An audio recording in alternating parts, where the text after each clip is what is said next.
If someone created a bar or a cafe with just your tastes in mind, what would it look like? What would it look like?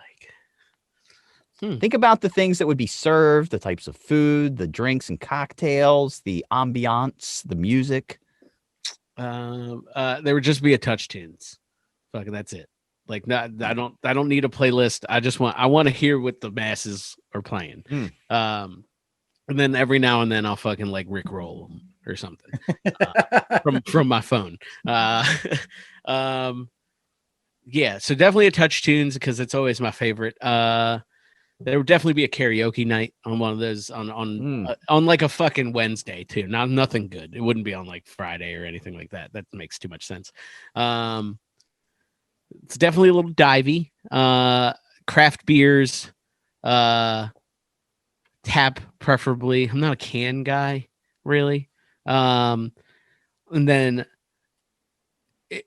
food wise, it would just basically be a fucking deli. It's just mad sandwiches, like 60 sandwiches, fucking cold cuts. You can get burgers, lots of stuff cooked on flat tops. It's a really odd bar. But I'm a sandwich guy. Crispy French fries, maybe some assorted salads, potato, cucumber, things of that nature. Yeah, I think that's what it would be like. Really hot on the cucumber. And by the way, I'm also shocked that it wasn't a variety of an all taco menu. I'm actually surprised by that. You know, I think the menu would really just be fluid. There would be specials. It's karaoke night only is the taco. So karaoke is on Tuesdays. Perfect. I like it. No, I think it's a fluid menu. Like, so I worked at Murray, you don't know this, I don't think, or I don't know if we've talked about it, but I worked at a deli when I was finishing up at UMBC in Catonsville, and it was me and one of my best friends, and we were delivery drivers, but we also worked at the counter. And we worked for some Koreans, so we were basically allowed to be ignorant as shit, and we were. So I really enjoyed that. There was good food.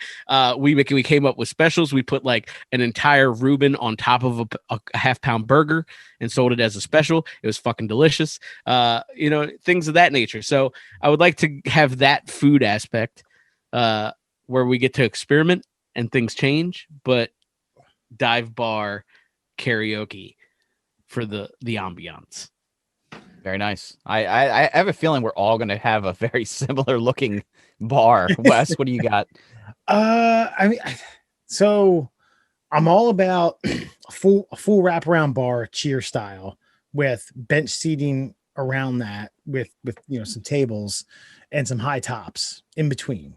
Always, high top seating to me is 4 to 3 chairs around a high top, or you can move some of those around and people can stand. Always a big fan of some free bar edibles, whether it be like some sort of trail mix, Fritos, popcorn, things of that nature.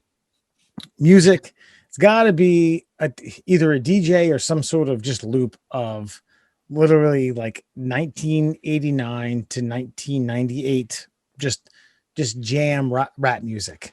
And I don't give a fuck if you don't like it. Get the fuck out of my place. And then the menu, honestly, dude, I'm a big charcuterie fan. It's going to be a la carte cracker, meat or meats, pickle, and then any other type of pepper, jalapeno, just anything to put on top of that, and then a mustard. And that'll be that. I'll go a soup. I'll do like a French onion. I'll do a chili. But outside of that, I'm not gonna expel a lot of effort in the kitchen. And then the tap's probably gonna be, I don't know, 6 to 8 beers rotating. You have a stout, you have an ale, you have a light, you have 2 IPAs, and you have something local, maybe 2 or 3 things local. And then you'll have some guy behind the bar that's a dickhead like Mike Yanko, who just tells you to go fuck yourself if things ain't going your way. Yeah.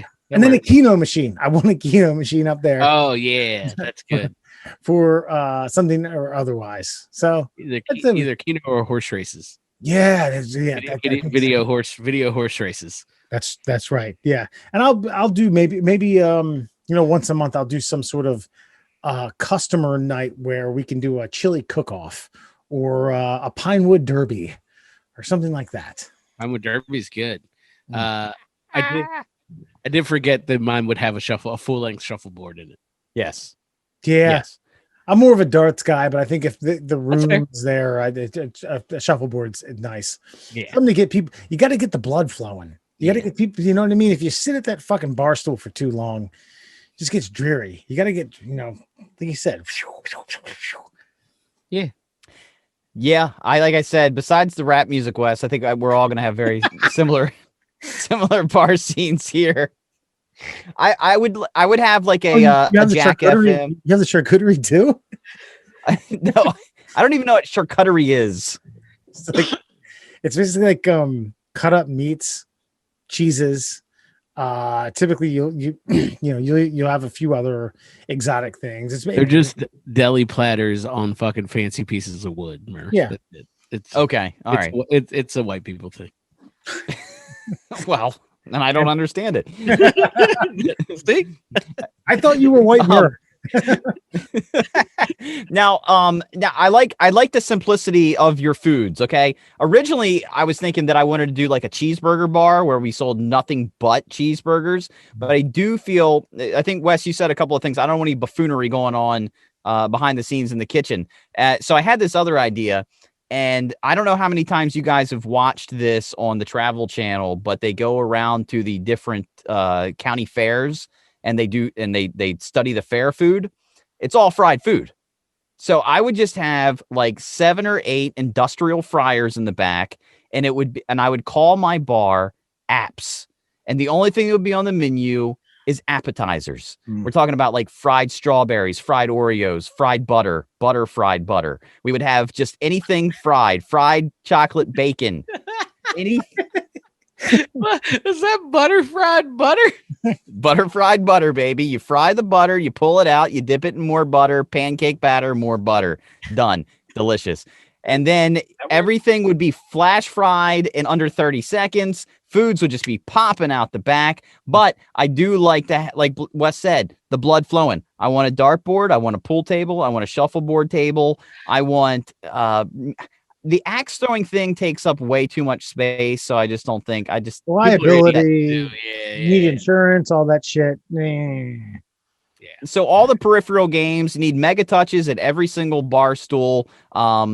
And then I do like your karaoke night implementation, but the way I would implement karaoke night is I would call it karaoke roulette. Everybody that comes in the bar to participate in karaoke writes down a song. It goes in a bucket. Your name gets drawn. A song gets drawn. It may not be your song. It may be somebody else's song, but you got to fucking sing it or you get the fuck out of my bar because that's why you're here tonight. I don't care how good it is. I don't care how bad it is. You're singing, baby. Get on up. God, that would everyone there.